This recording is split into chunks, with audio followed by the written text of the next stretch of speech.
C21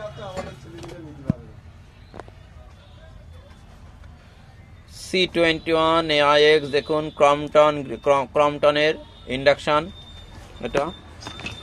এটা actually disturb ছিল E7, এই যে বোর্ড আছে, এর ডিস্টার্ব ছিল E7। তা E7 এর সমস্যা যেটা, সেটা হচ্ছে দেখুন এখান থেকে এই যে কয়েল আছে, কয়েলের যে দুটো পয়েন্ট আছে এই আর এই পয়েন্টের 2 পয়েন্ট থেকে দুটো ফিডব্যাক আসছে। এইখানে যে ফিডব্যাক আছে, ফিডব্যাকে এই রেজিস্ট্যান্সটা খারাপ ছিল।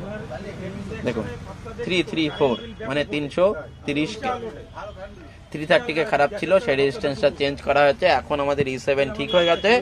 হ্যাঁ, হাই ভোল্টেজ ফিডব্যাক ছিল E7, এখন কমপ্লিট করে ফিটফাট করে আপনার পুরো খোলা আছে, দিয়ে একবার লোড দিয়ে জল গরম করে দেখানো হবে আপনাদের।